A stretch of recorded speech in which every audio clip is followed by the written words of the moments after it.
Hey guys, मैं सच निगम और आज की इस वीडियो में हम बात करने वाले हैं Daredevil born again season 2 episode 2 और 3 के बारे में। ठीक है, सारी डिटेल्स सारी चीज़ें क्या क्या ये सब एक्सप्लेन करूंगा।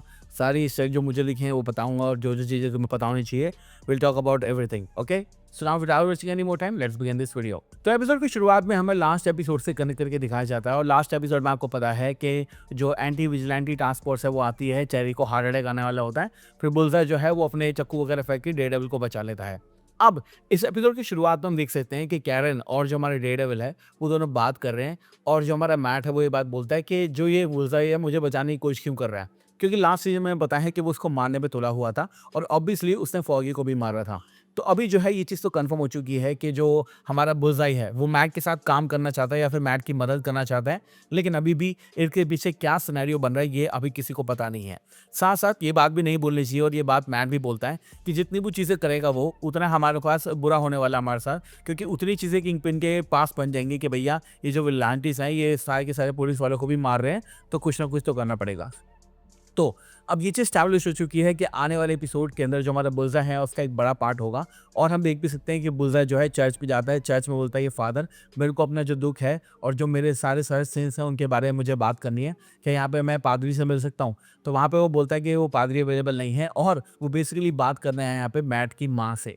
अब आपको पता होगा, अगर आपने ओरिजिनल सीरीज देखी होगी तो जो चर्च की जो तरह की सिस्टर होती है वो मैट की माँ होती है और उसने ही उसको पाला होता है और बिल्कुल उसको पता नहीं होता कि मेरी माँ एक्चुअली में चर्च के अंदर काम करती है। बाद में उसको पता चलता है तो उसके लिए बहुत ही बड़ी ये बात होती है। बट बुलसआई जो है वो उसी चर्च में है जहाँ पे उसने बहुत सारे बंदों को मारा है, यहाँ तक कि कैरन, फॉगी और इन सबको मारने की कोशिश भी उसने ऑलरेडी कर रखी है जो डेयरडेविल आया था उसके ओरिजिनल शो के अंदर। तो हाँ, काफ़ी ज़्यादा इंटरेस्टिंग है ये देखना कि अब बुलसआई का जो कैरेक्टर है वो किस तरह से चेंज होने वाला है। साथ साथ आप देख सकते हैं कि बुलसआई का जब फोकस दिखाया जाता है तो हमें ब्लू कलर दिखाया जाता है और ये इस शो में बहुत ज़्यादा प्रोमिनेंट है, क्योंकि 3 कलर इस शो के अंदर बहुत अच्छे तरीके से दिखाए गए हैं। लाल जो कि रिप्रेजेंट करता है डेयरडेविल को यानी मैट मर्डॉक को, व्हाइट जो कि रिप्रेजेंट करता है विल्सन फिस्क को और ब्लू जो कि रिप्रेजेंट करता है बुलसआई को। और आने वाले दोनों एपिसोड के अंदर हम बुलसआई का जब भी हम फ्लैशबैक देखेंगे या बुलसआई के बारे में जब भी बात होगी तभी ब्लू कलर सामने ज़रूर आएगा एंड आई लव इट। फिर हम देखते हैं जो बक है वो फिश के पास आता है। फिश के पास आके बोलता है कि ये सारी की सारी चीज़ें हो रही है, अगर तू दुनिया को ये बता देगा कि डेयरडेविल ही मैट मर्डॉक है और मैट मर्डॉक ही डेयरडेविल है तो ये चीज़ें हमारे लिए थोड़ी आसान हो जाएगी पकड़ना उसको। लेकिन फिश क्या पे बोलता है कि नहीं, मैं ऐसा नहीं करूँगा और मैट ने मेरी जान बचाई थी, तो हम कोई ना कोई और तरीका इस्तेमाल कर सकते हैं। और बेसिकली वो एक प्रेस कॉन्फ्रेंस करके सब लोग को ये बताया था कि मैट मर्डॉक ने मेरी जान बचाई थी और वो मेरा हीरो है, मैं चाहता हूँ उसको ढूंढे। तो ये फिश का बहुत ही बढ़िया मूव है, क्योंकि जो एंटी विजिलेंटी टास्क फोर्स है अब वो ढूंढ रही है डेयरडेविल को और जो लोग हैं वो ढूंढने लगेंगे मैट मर्डॉक को। अब ये बिलीव किया जा रहा है कि मैट मर्डॉक जो है वो मर चुका है, बट ऑब्वियसली वो मरा नहीं है और ये बात काफ़ी लोगों को पता है। जब ये बात क्रिश्चियन को पता चली थी कि वो मैट मर्डॉक मरा है या नहीं मरा है, उसने ऑलरेडी अपनी रिसर्च करनी शुरू कर दी थी और अब फिस्क ने लोगों को ये चीज़ कंफर्म करके बता दी है कि मैं मैट मर्डॉक को ढूंढ रहा हूँ। तब जो है क्रिश्चियन के पास शायद एक और उम्मीद आ सकती है और वो उसको ढूंढने में हेल्प वगैरह भी कर सकती है।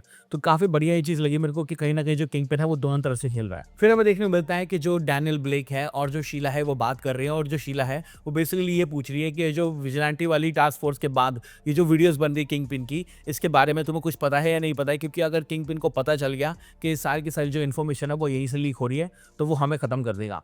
और जो डैनियल है वो इस बात से डरा हुआ अब फाइनली दिख रहा है और कहीं ना कहीं मुझे लग रहा है कि इन एपिसोड्स में यानी सेकंड और थर्ड एपिसोड में और आने वाले एपिसोड्स के अंदर भी ना ये बात क्लियर होती हुई देखने को मिलेगी कि डैनियल जो है वो धीरे धीरे धीरे धीरे फिस्क जो उसका कंट्रोल उसके दिमाग पे कर चुका है उसको छोड़ेगा और साथ साथ उससे थोड़ा दूर होने की कोशिश करेगा, क्योंकि अब जो उसको पता चल चुका है कि अगर मैंने कोई गलती करी तो वो मुझे भी मार सकता है। तो यहाँ पे हम देख सकते हैं ये बात तो ऑलरेडी कंफर्म थी लास्ट एपिसोड के अंदर कि जो फिस्क वाली वीडियोस हैं वो इन्फॉर्मेशन कहीं ना कहीं से आ रही है और जो डैनियल है वो ये बात पता करना चाहता है कि ये इन्फॉर्मेशन कहाँ से आ रही है और उसका जो शक है वो बीबी के ऊपर है। और शक क्यों हो भी ना, मैंने लास्ट एपिसोड पे तुम्हें बोला था ना कि बीबी ही करने वाली है और ये जो बात है वो डेफिनेटली कंफर्म हो जाती है, जहाँ पे हमें पता चलता है कि वो वीडियो रिकॉर्ड करके उठती है और डैनियल को मना कर देती है कि मैंने कुछ नहीं करा, मेरे को नहीं पता। डैनियल बोलता भी है कि भैया अगर तूने कुछ करा है तो मुझे पहले बता दे, लेकिन बीबी बोलती है मैंने कुछ नहीं करा। लेकिन बाद में हमें एज ऑडियंस दिखाया जाता है कि इन सब वीडियोज़ के पीछे फिस्क की जो सारी की सारी चीज़ें बन रही हैं उसके पीछे बीबी ही है और ये बात जो है वो डैनियल को अब उसको बतानी पड़ेगी, चाहे अभी वो बेसिकली ता बताना चाहती हो। फिर हम देखते हैं मैट और जो कैरन है वो जो फिश की पोर्ट है उसके ऊपर नज़र रख रहे हैं और रेडोक से जो भी माल सप्लाई हो रहा है उसके बारे में जानने की कोशिश कर रहे हैं। इस दौरान हमें पता चलता है कि उनके पास कोई भी एक्सेस नहीं है अंदर जाने का और साथ-साथ उनके पास कोई भी इन्फॉर्मेशन नहीं है रेड हुड के इस इलाके से लेकर और इस पोर्ट पे क्या चल रहा है उससे लेकर। अब ऑब्वियसली वो रिकॉर्डिंग कर सकते हैं कि क्या-क्या माल सप्लाई हो रहा है, बट एक कंटेनर टूटा है, उस कंटेनर में सिर्फ डायपर निकलते हैं और डायपर कोई ऐसी चीज़ है नहीं जिसका वो सबूत बना सके।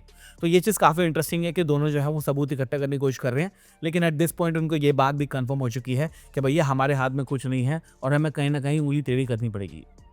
फिर एक शॉट दिखाया जाता है जहाँ पे हम देख सकते हैं वेनेसा और फिश जो है वो बात कर रहे हैं। वेनेसा जो है वो फिश को बोलती है कि बस हमने बहुत कुछ बना लिया है, बहुत कुछ कर लिया लाइफ में, अब हमें जो है थोड़ा-सा कुछ और करना चाहिए। लेकिन फिश का जो भूख है वो ऑलरेडी बहुत ज़्यादा बढ़ चुकी है। फिश बोलता है कि बहुत सारे वर्ल्ड है जिनको मुझे अभी कॉन्कर करना है और यहाँ पर ये चीज़ कन्फर्म होती हुई मुझे देखने को मिल रही है कि जो वेनेसा है, वो वेनेसा जो है ऑलरेडी लास्ट सीज़न के अंदर हमें बताया कि वो फिश को इतना ज़्यादा तवज्जो नहीं दे रही थी। लेकिन इस सीज़न के अंदर मुझे लग रहा है कि वो फुल ऑन फिश को जो है पूरे तरीके से बिट्रे करने वाली है और कहीं न कहीं ये चीज़ के जो लक्षण हैं, ये इस सीन में मुझे देखने को मिल रहे हैं। वनसा जो है वो फिश को बोलती भी है कि हमारे पास बच्चा भी नहीं है विदाउट एन ईयर। तो यहाँ पर मुझे समझ में आ रहा है कि जो वेनेसा है वो फिश को बोल रही है कि भैया बहुत हो गया, सारी चीज़ें छोड़ते हैं, थोड़ा-थोड़ा मूव ऑन करने की कोशिश करते हैं, अपनी पर्सनल लाइफ के बारे में सोचें। लेकिन फिश जो है वो सब कुछ पूरा खाना चाहता है, उसको बर्बाद करना चाहता है और उसकी भूख जो है वो यहाँ नहीं रुकेगी। हालाँकि जो वेनेसा है वो डायरेक्टली ये बात नहीं बोलती कि मैं अलग होना चाहती हूँ या फिर मैं कुछ और करना चाहती हूँ, बट जो हिट्स हैं वो हमें अभी से दिखने लग गए हैं और ये रिलेशन ज़्यादा देर नहीं चलने वाला। फिर हम देखते हैं सीन दिखाया जाता है जहाँ पे एंजेला डेल टोरो है जो कि हयाला एक्टर की नीस थी और जो उसकी वो है साथ में जो उसकी मेंटर है उसको उठा के एवीटीवी वाले ले जाते हैं। तो यहाँ पर ऑब्वियसली अब ये जो सीन आने वाला है आपको पता है कि जो हेक्टर हयाला है उसका जो पेंडेंट था वो हमारी क्रिस्टियन के पास रखा हुआ था। आने वाले सीन में हमें देखने को भी मिलता भी है कि एंजेला जो है वो जाती है क्रिस्टियन के पास से बोलती है कि जो पेंडेंट है ये सामान है मुझे दे दो और इसका इस्तेमाल करके वो कुछ ना कुछ करने की कोशिश करेगी। हालाँकि ये पेंडेंट इसको चुनेगा या नहीं चुनेगा, इसको पावर देगा या नहीं देगा, ये एक डिफरेंट बात है जो कि इन एपिसोड्स में हमें देखने को नहीं मिली है। बट जो एंजेला डेल टोरो है वो डेफिनेटली अब आने वाले टाइम के अंदर व्हाइट टाइगर बन सकती है और उसका जो इंडिकेशन है वो सीज़न 1 में ही मिल चुका था और इस एपिसोड में ही मिल चुका है। फिर हम देखते हैं सीन दिखाया जाता है वेनेसा का और हेदर का। आई हेट हेदर वैसे तो। अब हेदर और वेनेसा का जो सीन दिखाया जाता है यहाँ पर ये चीज़ कंफर्म हो जाती है कि जो वेनेसा है वो चाहती है कि हेदर जो है वो किसी के साथ रिलेशनशिप में आए। वो उसको अकेला देखना नहीं चाहती या देखना उसको अच्छा नहीं लगता, पता नहीं क्या है। लेकिन हेदर जो है वो अपने खुद के डीमन से डील कर रही है। अब सेकंड एपिसोड में और थर्ड एपिसोड में ये चीज़ कंफर्म हो चुकी है कि जो म्यूज़ वाला सिनेरियो था ये इसके दिमाग पर पूरे तरीके से काबू कर चुका है और इस सीन के अंदर हम देखते भी हैं कि वो म्यूज़ का जो मास्क है उसको एक तरह से फ्रेम करने की कोशिश कर रही है ताकि म्यूज़ की जो आंखें हैं वो उसको ही हमेशा देखते रहें। अब there is a growing theory कि जो नेक्स्ट म्यूज़ है वो हैदर बनने वाली है एंड आई बिलीव कि इसके जो साइंस है मुझे थोड़े-थोड़े देखने को मिल रहे हैं। मैं ये हमेशा नहीं बोलूँगा कि भैया अभी मुझे पता है कि वो क्या करने वाली है, लेकिन आई बिलीव कि सेकंड और थर्ड एपिसोड को देखने के बाद इसके इंडिकेशन मिल रहे हैं कि हैदर का जो दिमाग है वो धीरे-धीरे खराब होता जा रहा है और वो शायद नई म्यूज़ बन सकती है। फिर हमें दिखाया जाता है वेनेसा का एक सीन जो कि वो एक सपना देख रही है और सपने के अंदर हम देख सकते हैं कि वो पॉइंटडेक्स्टर को देखती है और पॉइंटडेक्स्टर जो है वो यहाँ पर उसको मारना चाहता है। इस बात की पूरी इंडिकेशन हमें मिल चुकी है। हम देखते हैं एक छोटी सी बास्केटबॉल भी उसकी तरफ आती है और ये एक ईस्टर एग है बुल्सआई की ओरिजिन स्टोरी का जहाँ पर उसने बास्केटबॉल से मारा था। ठीक है, साथ साथ हम देख सकते हैं कि इसका जो कलर पैलेट है वो पूरा का पूरा ब्लू है और इस वीडियो की शुरुआत में मैंने तुम्हें बताया था कि जब भी बुल्सआई आता है तो ब्लू कलर पैलेट हो जाता है। तो इसका मतलब ये है कि अब वेनेसा जो है वो अपनी लाइफ को एक तरह से पूरी तरीके से समझ चुकी है कि मैं कभी भी मर सकती हूँ, इसलिए वो ज़्यादा से ज़्यादा टाइम जो है वो किंगपिन के साथ बिताना चाहती है एंड मे बी एक बच्चा भी चाहती है। Nobody nose. फिर इसी सीरीज के बाद में हम देख सकते हैं कि मैट मर्डॉक और कैरन पेज को और वेनेसा और फिश को दिखाया जाता है और दोनों की डुअलिटी हमें दिखाई जाती है कि एक जो है वो इतने बड़े महल में रहता है फिर भी खुश नहीं है अपनी वाइफ के साथ में और एक जो है वो रन डाउन जगह पे रहता है लेकिन फिर भी कैरन के साथ वो बहुत ज़्यादा खुश है। और जैसे ये सारी की सारी चीज़ें होती हैं हमें देखने को मिलता है कि वहाँ पर हो जाता है हमला और फाइनली यहाँ पे हम देख सकते हैं कि मैट मर्डॉक और कैरन जो है अब यहाँ से भागने की कोशिश करते हैं। अब एबीटीएफ वाले जब आते हैं यहाँ पे तो हम देख सकते हैं कि जो डेयरडेविल है ऑब्वियसली वो अपना काम करेगा, बंदों को मारता है। फाइट सीन बड़ा मस्त लगा मुझे ये वाला वैसे तो। ठीक है, उनको मारने के बाद हम देख सकते हैं कि क्या वो कैरन को आवाज़ देता है, कैरन मिलती नहीं है। बाद में कैरन उसके पास आती है, बोलती है मैंने कुछ किया है। वो लेके जाती है पनिशर के हाइड आउट के अंदर और मैंने लास्ट वीडियो में कहा था तुम्हें कि डेफिनेटली ये पनिशर के हाइड आउट के अंदर जाने वाले ही हैं। I was right again. तो हम यहाँ पे देख सकते हैं कि वो पनिशर के हाइड आउट के अंदर एक बंदे को एवीटीएफ वाले को कैप्चर करके रखे हैं और उनसे वो इंटरोगेशन करते हैं और यहाँ पर उनको पता चलता है की कार्ड वगैरह मिलती है और जो फिश के प्लान है उसके बारे में पता चलता है। तो अब उनको एक्सेस मिल चुका है, now they can plan ahead.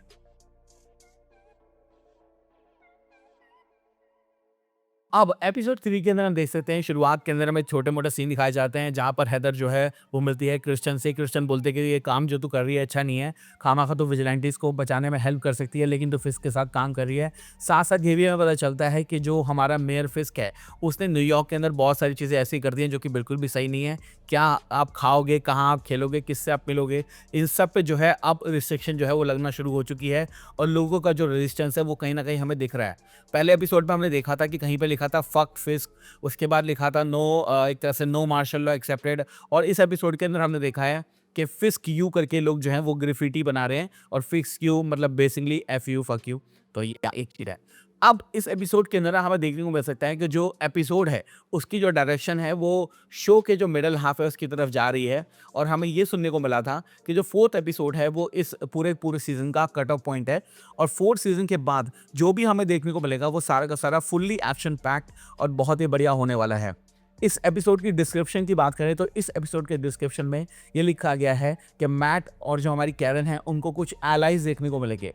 मुझे पर्सनली लग रहा था कि शायद इस एपिसोड के अंदर हमें जेसिका जोन्स देखने को मिलेगी बट इस एपिसोड में तो नहीं है, बाद में हमें देखने को मिलेगी। और हाँ, इस बात के भी रूमर्स हैं कि इस पूरे के पूरे सीजन के अंदर हमें जो बाकी के डिफेंडर्स हैं वो भी देखने को मिलेंगे, यानी कि ल्यूक केज और जो हमारा फिन जोन्स है वो आयरन फिस्ट, ठीक है ना। तो ये चीज़ आपको याद रखनी है। लेकिन अभी जो है वो शुरुआत के अंदर तो ये चीज़ कंफर्म हो चुकी है कि कहीं ना कहीं जो है अब जो सिनेरियो है वो तेज होने वाला है। फिर हम देखते हैं जो हमारी क्रिश्चियन है वो रिप्रेजेंट कर रही है जैक डोकेन को, यानी कि सोर्समैन को। वो उसके पास आती है और बोलते हैं कि हम जो है एक तरह से पूरा का पूरा केस बना सकते हैं और इस बात पे जो जैक है वो ये बात समझ चुका है कि भैया तू कुछ भी कर रहे, मैं यहाँ पे कुछ भी नहीं कर पाऊंगा। और ऑब्वियसली हैदर ने जो रिपोर्ट बनाई थी एपिसोड 1 के अंदर उसका इस्तेमाल करके ही जैक को वापस से जेल में डाला जाएगा। अब यहाँ पर हम देखते हैं कि जो क्रिश्चियन है जब वो इस जगह पे आती है जहाँ पर जैक को पकड़ के रखा गया है तो वो बहुत सारे क्यूज देखती है। क्यूज मतलब क्लूज देखती है कि कहाँ से मैं जा रही हूँ, यहाँ पे पंछी की आवाज़ है, यहाँ पे पानी की आवाज़ है और इसका इस्तेमाल जो है वो बाद में डेडेबल करने वाला है। फिर हम देखते हैं यहाँ पर हमें देखने को मिलता है कि जो कैरन है और जो मैट है वो दोनों बात कर रहे होते हैं और मैट जो है वो कैरन से डिस्कस कर रहा होता है कि किस तरह से फिस्क को रोकना है। ऑब्वियसली कैरन यहाँ पे बोलती है कि पनिशर अगर होता यानी फ्रैंक अगर होता तो थोड़ा काम हमारा आसान हो जाता। अब ऑब्वियसली आपको पता है कि सीजन 1 के अंदर फ्रैंक ने कितने बंदों को मारा था और एंटी विजिलेंटी टास्क फोर्स को बेसिकली खत्म कर दिया था जो भी इसके पास आए थे। ये बात जो है वो मैट जानता है और मैट बोलता भी है कि अगर फ्रैंक होता तो वो सीधा मारने लग जाता और मारना कोई सोल्यूशन नहीं है। लेकिन इस पॉइंट पे ये चीज़ कंफर्म करके बता दी गई है कि फ्रैंक जो है वो फिस्क के हाइड आउट से बाहर जा चुका है, भाग चुका है, लेकिन कहाँ है ये इनको भी नहीं पता है। वो बेसिकली कहीं पे जाके छुप चुका है और जब तक इस सीजन का एंड नहीं होता या फिर पनिशर का खुद का शो नहीं आता या फिर स्पाइडरमैन नो जो ब्रांड न्यू डे है वो नहीं आती, तब तक हमें पता नहीं चलेगा कि पनिशर एक्चुअली में कहाँ है। लेकिन ये चीज़ तो कंफर्म है कि ये दोनों बात करके ये चीज़ कंफर्म कर रहे हैं ऑडियंस को कि फ्रैंक मरा नहीं है। ऑब्वियसली मरा ही नहीं है और वो कहाँ है ये बात इनको भी नहीं पता है। वो हाइड आउट के अंदर है, कहीं पे छुपा हुआ है, we don't know right now.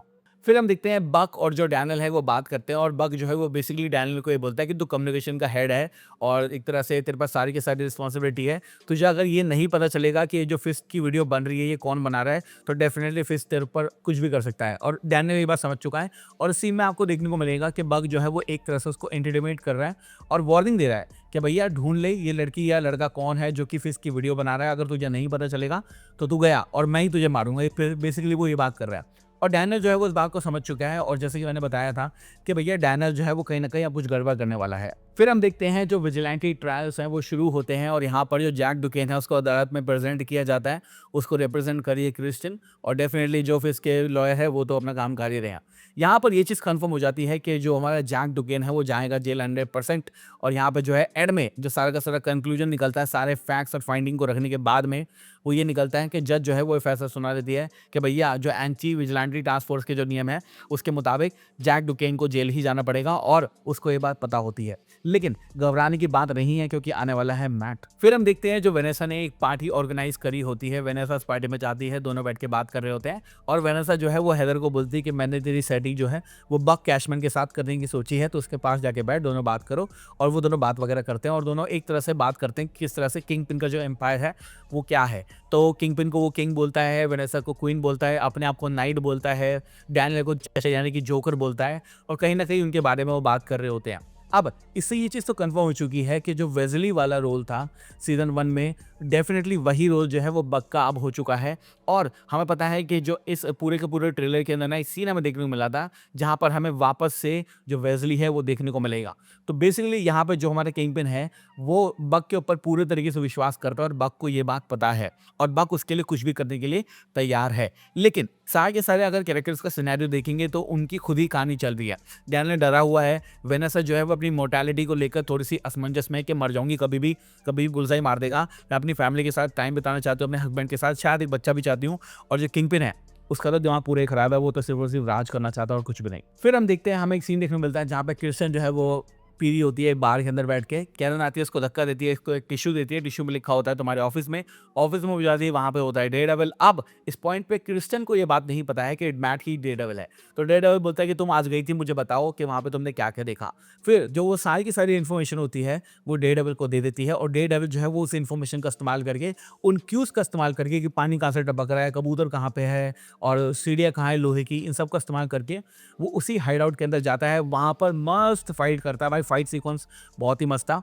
और वो सारे के सारे बंदों को जो कि फिस्क ने कैप्चर कर रखे होते हैं, उनको लेकर आता है बाहर, जहाँ पर जो एंजेला डेल जोरो की आंटी है या मम्मी है, उसको भी उठा लेता है, साथ साथ जैक को भी फ्री कर देता है और जैक को वो 2 रॉड भी देता है जिसका इस्तेमाल करके वो फाइट करता है स्वॉर्ड्समैन की तरह।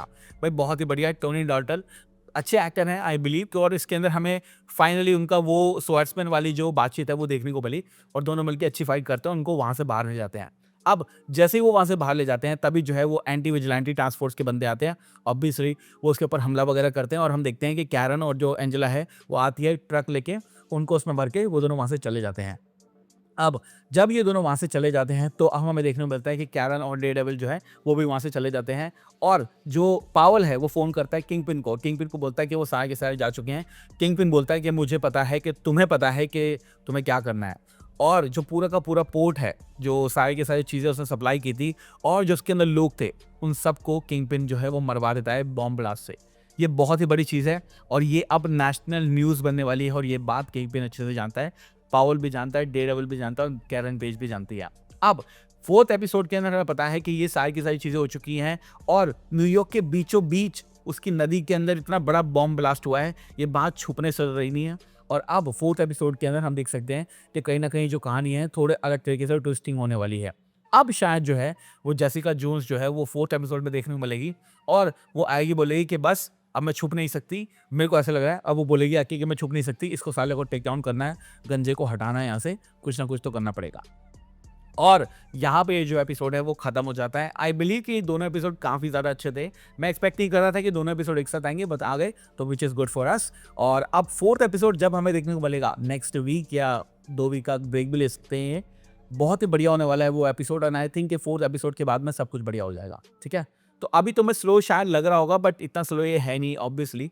सारी की सारी चीज़ें सेट हैं, बस अपनी कहानी इनको दिखानी है। तो we have to wait for the ending और एंडिंग तो ये बताई गई है अभी तक जिनसे भी मैंने बात करी है, जिन्होंने ये शो देखा है बाहर के मेरे दोस्त, उन्होंने ये बोला है कि भैया एंडिंग तो ऐसी है ना कि कभी कोई भूल ही नहीं पाएगा। तो we should wait for that. Thank you so much for watching this video. मैं हूँ सचिन निगम, मिलूंगा आपसे अगली वीडियो के अंदर। Bye guys, take care, love you all and have a great amazing day.